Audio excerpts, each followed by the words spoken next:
Yayasan Tenaga Baru 4 Malang, inilah 107,9 FM Suara Sangkakala, The Voice of Restoration. Suara pemulihan, suara kebenaran, yaitu firman Tuhan dari program Dunia Firman dari Radio Suara Sangkakala ini. Kami akan beritakan, kami akan sampaikan tentang kebenaran. Karena kebenaran itu akan memerdekakan setiap orang percaya, yaitu firman Tuhan. Dari Dunia Firman ini, Dufan, kami akan memberitahukan hari ini tentang tema yang luar biasa, yaitu believers, orang-orang percaya. Orang-orang percaya di dalam firman Tuhan, di dalam Bible, di dalam Alkitab kita. Dan tentunya juga aplikasinya di dalam kehidupan kita. Orang percaya hari ini itu seperti apa, dan apakah yang kita alami di hari-hari kita itu akan dapat membatalkan status identitas kita sebagai orang percaya. Nah, untuk itu kita akan melihat dulu di firman Tuhan kita yang luar biasa ini, bahwa orang percaya di dalam Alkitab itu adalah orang-orang yang seperti apa. Nah, tentunya saudara, kita tahu bahwa kita sebagai orang Kristen gitu ya, orang percaya, apakah kita ini hidup dengan satu paksaan keadaan sehingga itu harus mengubah status identitas atau KTP kita sebagai orang percaya, orang Kristen. Kadang-kadang orang Kristen karena tekanan masalah, dia tidak menjadi mudah percaya kepada Tuhan dan firman-Nya, lalu mencari Tuhan yang lain, percaya kepada dukun, otoritas, kuasa yang lain. Apakah ini bisa membuat dia batal menjadi orang percaya? Atau dia hanya sedang stres, tertekan, lalu mencari pertolongan yang lain selain Tuhan kita, Yesus Kristus dan firman-Nya? Nah, Tuhan Yesus sendiri berkata kepada orang-orang Israel pada waktu itu di Yohanes 6 ayat 40 dikatakan, inilah kehendak Dia yang mengutus aku. Jadi kehendak Bapa, kehendak Yahweh Elohim mengutus Yesus Kristus adalah untuk ini, supaya setiap orang yang melihat Putra dan percaya kepadanya beroleh hidup kekal, dan aku, kata Yesus, akan membangkitkannya pada akhir zaman. Ketika Yesus berkata setiap orang yang melihat Putra, melihat Yesus dan percaya, waktu itu Yesus hadir secara fisik. Nah, kita melihat di dalam secara dispensasional atau secara rumah tangga Tuhan atau secara memilah firman benar dengan benar, kehadiran Yesus secara fisik di bumi itu memang Dia hadir khusus untuk bangsa Israel. Atau orang-orang bangsa-bangsa lain juga percaya kepada Yesus juga diselamatkan. Pada waktu itu mereka melihat Yesus dan percaya, maka beroleh hidup kekal dan akan dibangkitkan di akhir zaman. Tapi hari ini kan kita tidak melihat Yesus secara fisik. Tetapi Tuhan itu baik. Dia telah membuat kita ini alami perkenanan Tuhan. Oleh karena kematian dan kebangkitan Kristus di atas kayu salib, Dia mencurahkan darahnya, menguduskan kita. Kita dilayakkan. Hari ini justru Tuhan hadir di dalam hidup kita. Abraham menjadi percaya kepada Yahweh Elohim, disebut bapa orang percaya, sebab dia percaya kepada Tuhan, kepada Yahweh Elohim. Lalu dia mengikuti firman-Nya keluar dari sanak saudaranya menuju tanah yang ditunjukkan oleh Yahweh Elohim. Kemudian dia beranak cucu, Ishak, Yakub, kemudian bangsa Israel. Ini anak orang percaya yaitu Abraham, keturunan orang percaya yaitu Abraham. Maka disebut Abraham ini adalah bapa orang percaya, karena dia berjalan dan hidup dalam kepercayaannya kepada Tuhan. Ini Abraham pribadi. Lalu punya anak-anak yaitu orang-orang Israel, bangsa Israel keturunan Abraham adalah bangsa yang percaya. Sudah, ketika Tuhan itu di perjanjian lama, orang percaya itu disebut orang percaya karena dia ada dalam himpunan yang disebut dengan bangsa, yaitu bangsa Israel. Ya, ada orang percaya di perjanjian lama di masa yang lalu. Tapi orang percaya di masa yang lalu itu firman Tuhan mengungkapkan begini, orang percaya karena dia ada di dalam satu kerumunan yang disebut dengan bangsa Israel yang percaya.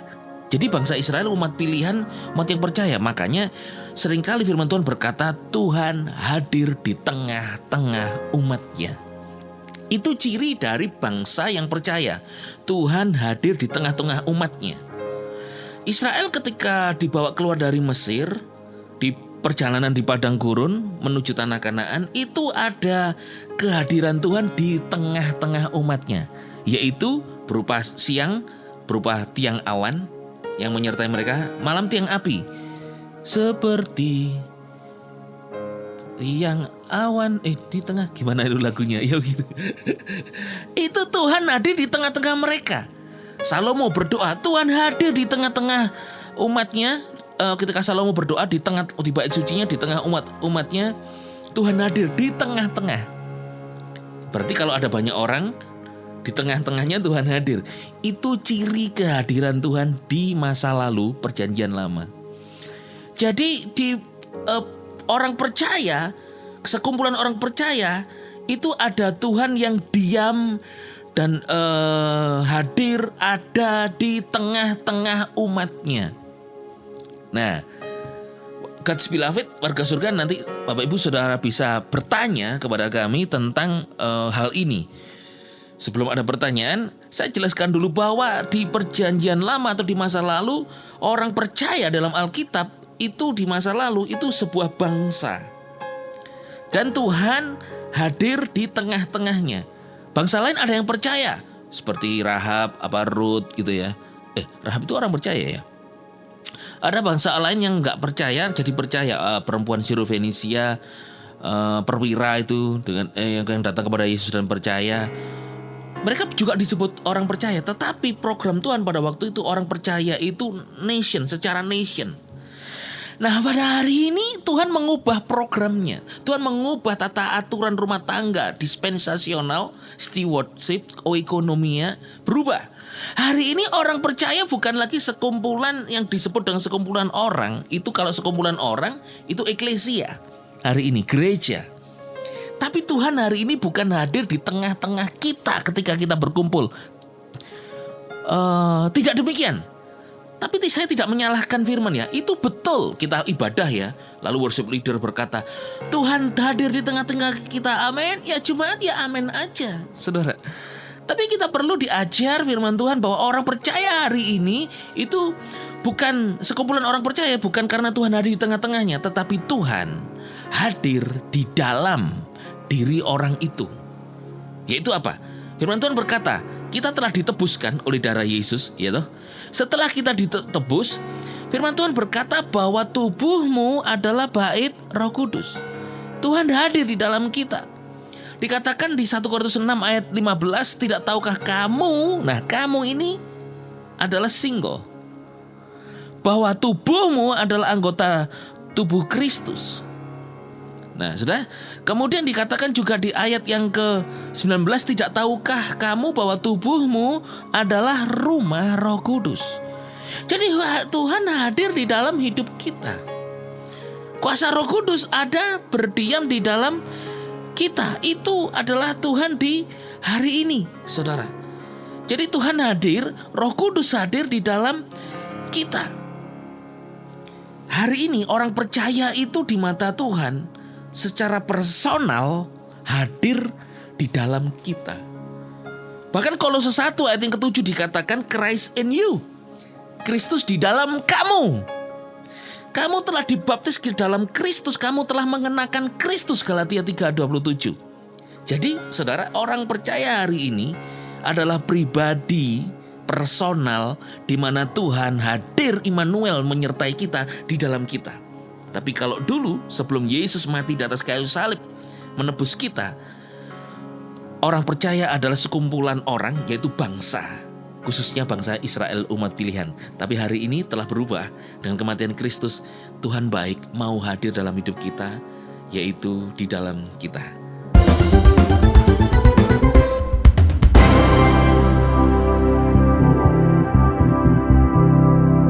Ya, firman Tuhan berkata di dalam Efesus 1 ayat 13 adalah di dalam Dia, yaitu di dalam Kristus, di dalam Dia, kamu juga setelah mendengar firman kebenaran. Jadi di dalam Dia, setelah you heard the word of truth. yaitu the gospel of your salvation, Injil keselamatanmu. Our gospel of salvation, Injil keselamatan kita itu adalah kabar baik tentang Yesus Kristus yang telah mati ganti dosa kita, dikubur dan bangkit. Lalu kita menjadi percaya, dikatakan setelah kamu percaya, kamu juga dimeteraikan dengan kuasa Roh Kudus yang dijanjikan. Nah, ini dia. Di masa lalu, orang Israel menjadi percaya karena nenek moyangnya. Abraham percaya kepada Yahweh Elohim, percaya kepada Tuhan, keturunannya menjadi bangsa orang percaya, umat pilihan Tuhan, nation.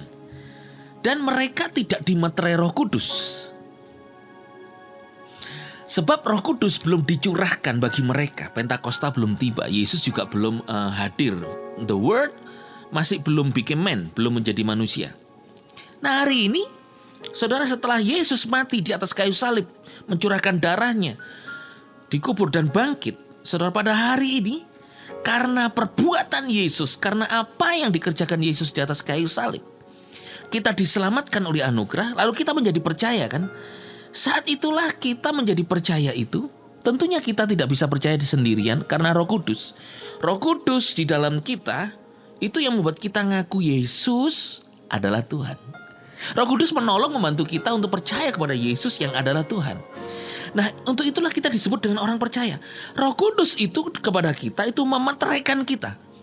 Kita dimeterai, kita dilegalisasi, kita diberi tanda, yaitu Roh Kudus, bahwa kita ini memiliki tanda, saya dan saudara milik Tuhan. Nah, itulah orang percaya. Ada tanda Roh Kudus. Kepada bangsa Israel, Roh Kudus belum dicurahkan ketika mereka menjadi percaya. Karena janji Yahweh kepada keturunannya, nation. Hari ini orang percaya. Nah, hari ini saudara, orang percaya hari ini tuh dimeterai Roh Kudus. Saudara tuh dimeterai Roh Kudus, dimeterai, ditandai, menjadi milik Tuhan. Nah, apa yang harus kita lakukan sebagai orang percaya kepada Tuhan pada hari ini? 1 Korintus 1 ayat 9 dikatakan, Elohim itu setia. Melalui dia, melalui Yesus, kamu telah dipanggil ke dalam persekutuan dengan putranya Yesus Kristus, Tuhan kita. Nah, saudara, saya dan saudara itu hari ini kita telah dipanggil ke dalam persekutuan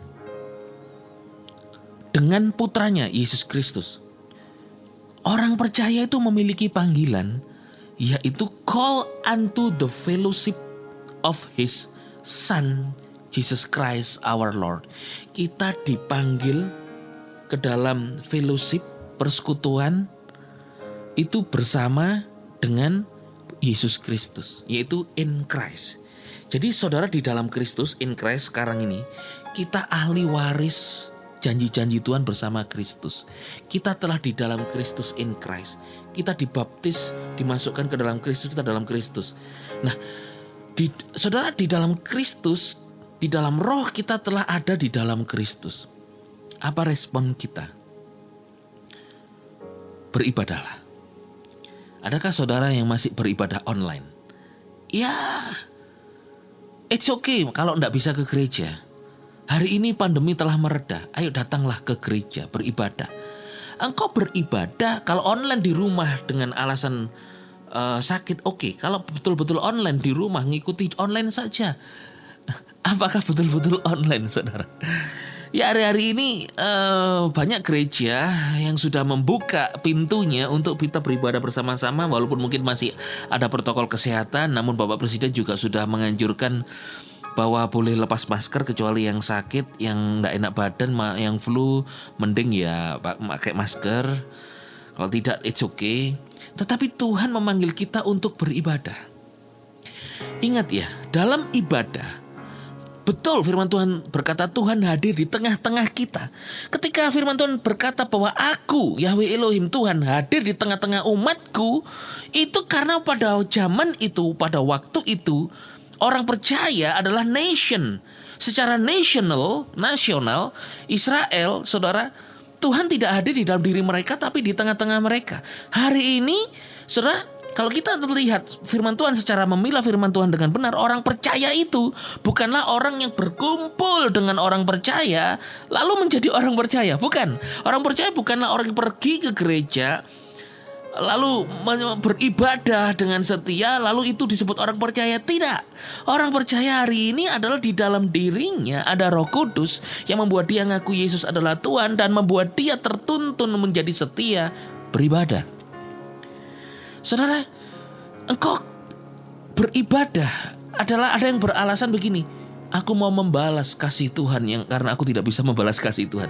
Ayolah, ciri orang percaya dia beribadah. Ciri orang percaya dia berdoa. Berdoa dalam nama Yesus. Karena nama itu adalah nama di atas segala nama diberikan kepada kita. Doa dalam nama Yesus, kita mendapatkan janji Tuhan, yaitu dia memberikan apa yang kita minta di dalam namaku, kata Yesus. Dalam nama Yesus. Beribadah, berdoa. Apakah engkau orang percaya? Beribadah, berdoa. Berdoa dalam nama Yesus. Saudara, doa itu bukan satu kewajiban yang harus kita lakukan sebagai orang percaya. Tapi doa adalah lifestyle kehidupan seorang yang percaya. Dia beribadah, dia berdoa. Itu lifestyle-nya sudah. Tadi saya perjalanan ke sini juga begitu. Saudara, walaupun saya bersama anak-anak saya, tetapi mulut saya mengucapkan sesuatu, memuji Tuhan, juga ada kata-kata doa. Jadi sebuah lifestyle. Engkau punya waktu berdoa, waktu menyendiri dengan Yesus, dengan Tuhan. Kau berdoa, di mana engkau juga bisa berdoa, memuji dan menyembah Tuhan. Yang ketiga, berdoa, beribadah, berdoa, dia juga suka apa? Memuji, menyembah Tuhan. Itu orang percaya karena kita dipanggil ke dalam persekutuan dengan Yesus Kristus. Itu panggilan kita. That is our calling. Kita dipanggil untuk bersekutu dengan Yesus. Maka percayalah, ketika itu menjadi lifestyle-mu, menjadi lifestyle gaya hidup saudara, beribadah, berdoa, memuji, menyembah Tuhan, engkau akan betul-betul melihat kenyataan dari mujizat pertolongan Tuhan dalam hidupmu. Ada di antara saudara yang sakit hari ini, atau ada yang mengalami kelemahan. Ingatlah, panggilanmu bersekutu dengan Yesus, di sono tersedia kesembuhan untuk engkau. Ada yang alami kesulitan.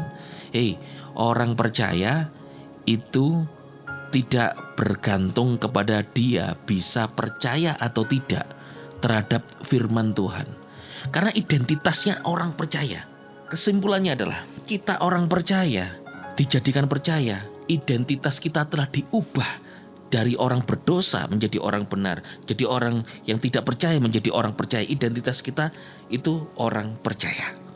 Jadi orang percaya hari ini adalah karena di dalam dirinya ada Roh Kudus. Kristus tinggal di dalam dirinya dan dia didorong oleh Tuhan untuk berfellowship dengan Yesus, beribadah, berdoa dan memuji Tuhan. Tentunya dalam fellowship itu ada firman Tuhan. Dia suka membaca firman Tuhan. Yesus Masiah, bless you.